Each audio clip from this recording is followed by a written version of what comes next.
मंडळी नमस्कार, तुम्ही पाहताय सांगोला तालुक्यातील number 1 news channel Sangola politics. मंडळी, मुंबई इथं विधिमंडळाचं अर्थसंकल्पीय अधिवेशन सुरू आहे। या अधिवेशनात सांगोला विधानसभा मतदारसंघाचे आमदार डॉक्टर बाबासाहेब देशमुख हे मतदारसंघातील विविध प्रश्नांवरून प्रचंड आक्रमक झालेले दिसतायत। अधिवेशनाच्या पहिल्या दिवसापासून त्यांनी मतदारसंघांसह राज्यातील अनेक महत्त्वाचे प्रश्न मांडलेत। बुधवारी रात्री उशिरापर्यंत अधिवेशनाचं कामकाज सुरू होतं। दरम्यान त्याच वेळी आमदार बाबासाहेब देशमुख यांनी सिडकोतील नोकर भरतीत होत असलेल्या लॉबिंगचा महत्त्वाचा विषय मांडून लक्ष वेधून घेतलं। हा प्रश्न मांडताना आमदार बाबासाहेब देशमुख हे आक्रमक झाल्याचं दिसून आलं। त्यांनी राज्यातील रस्त्यांच्या प्रश्नावरही आवाज उठवला।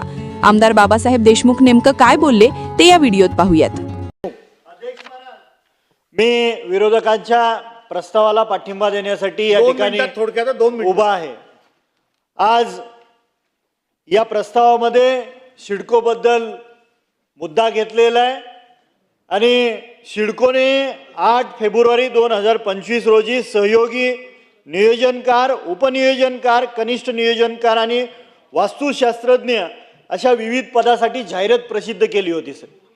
आणि अध्यक्ष महाराज, 2 जागांसाठी 19 उमेदवारांनी लेखी परीक्षा दिली।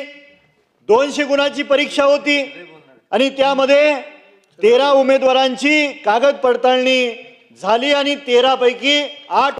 त्याचं कारण सांगितलं गेलं की डॉक्युमेंट व्हेरिफिकेशन यादीमध्ये 28 ऑगस्ट 2025 रोजी पडताळणी केली, त्यावेळेस ITPI प्रमाणपत्र सादर करण्याबद्दल कुठलीही सूचना देण्यात आली नव्हती आणि या संबंधित 8 उमेदवारांकडे 5 ते 10 वर्षापूर्वीपासूनची ITPI प्रमाणपत्र उपलब्ध असून सुद्धा त्या डॉक्युमेंट व्हेरिफिकेशन लिस्टमध्ये नोंद नसल्यामुळे त्यांनी ती दाखवली नाहीत आणि संबंधित प्रशासनाने ठरवून आणि भ्रष्टाचार करून, हा माझा आरोप आहे की तिथं काम करणाऱ्या 2 व्यक्तीची त्या ठिकाणी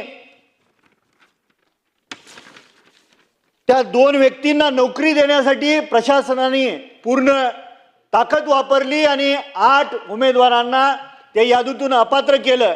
विशेष म्हणजे लेखी परीक्षेमध्ये 136 मार्क मिळणाऱ्या उमेदवाराला बाजूला ठेवण्यात आलं आणि लेखी आणि तोंडी परीक्षा मिळून 134 मार्क मिळालेल्या उमेदवारांना सिलेक्ट करण्यात आलेलं आहे।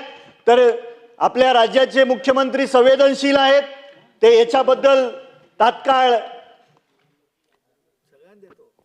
कमिटी लावून त्याची चौकशी करतील। आज ग्रामीण भागामधले रस्त्यांची परिस्थिती खूप बिकट आहे। अध्यक्ष महाराज, रस्त्यात खड्डे आहेत का खड्ड्यात रस्ता आहे अशी परिस्थिती निर्माण झालेली आहे आणि त्याच्यासाठी शासनाने लागणारा निधी उपलब्ध केलेला नाही। आज जल जीवन मिशनची सुद्धा तीच परिस्थिती आहे।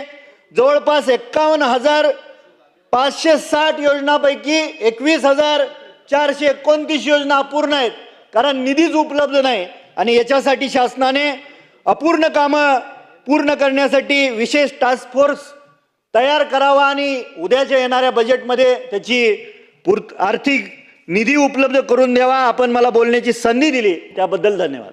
शरद सोनवणे। आपण सांगोला पॉलिटिक्स हे YouTube चॅनल जर पहिल्यांदा पाहत असाल तर नक्की सबस्क्राईब करा आणि तालुक्यातील प्रत्येक बातम्या, ताज्या घडामोडी काही क्षणात जाणून घ्या।